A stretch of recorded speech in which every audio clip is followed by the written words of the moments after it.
വലിയ ഒരു സെന്റിമെന്റ്സ് സീനിന്റെ വാലയിൽ ഒരു പാട്ട് വയ്ക്കുക എന്ന് പറയുന്നു. ഗോഡ് ഫാദറിൽ ഈ സഹോദരന്മാര് തമ്മിൽ വഴക്കുണ്ടായിട്ടാണ് നീർപ്പളുങ്കുകൾ എന്നുള്ള പാട്ട് വന്ന് കയറുന്നത്.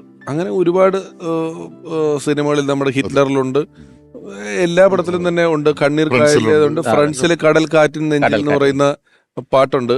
അത് ഈ സിനിമയ്ക്ക് കഥ പറയുമ്പോൾ ഒരു ഗ്രാഫ് എന്ന് പറയുന്ന സംഭവം ഉണ്ടല്ലോ, ആളുകളുടെ ഒരു താല്പര്യത്തിന്റെ ഗ്രാഫ്.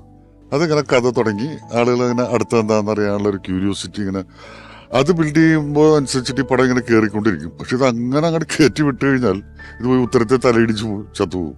കാരണം അതിന്റെ മേലെ നമുക്ക് കയറ്റാൻ പറ്റില്ല. അപ്പൊ ആ ഒരു അവസ്ഥ വരുമ്പോൾ മിക്കവാറും ഒരു പീക്ക് എന്ന് പറയുന്ന സ്ഥലത്തെത്തുമ്പോൾ ഒരു സോങ് വന്നു കഴിഞ്ഞാൽ അതൊന്ന് പാരലായിട്ട് പതുക്കൊന്ന് താഴേക്ക് വരും. എന്നാൽ അതൊരു ബോറടിയായിട്ട് തോന്നിയില്ല. എന്നിട്ട് അവിടെ നിന്ന് വീണ്ടും കയറ്റാം നമുക്ക്. അതിന് വേണ്ടിയിട്ടാണ് മിക്കവാറും പാട്ട് ഉപയോഗിക്കുന്നത്. അത് മാത്രമല്ല, പിന്നെ ഒരുപാട് കാര്യങ്ങൾ പറയാനുണ്ടെങ്കിൽ ഏറ്റവും നല്ല പാട്ടാണ്. അവർ തമ്മിൽ ഇഷ്ടത്തിലായി, പ്രണയത്തിലായി, കുട്ടിയായി, അത് കഴിഞ്ഞിട്ട് ഭാര്യ മരിച്ചുപോയി എന്നൊക്കെ പറഞ്ഞിട്ട് വലിയ കഥയൊക്കെ വേണമെങ്കിൽ ഒരു ചെറിയ 3 മിനിറ്റ് പാട്ടിൽ പറയാം. ആ സീനിൽ പറയാൻ കഴിഞ്ഞാൽ ഒരുപാട് ടൈം എടുക്കും.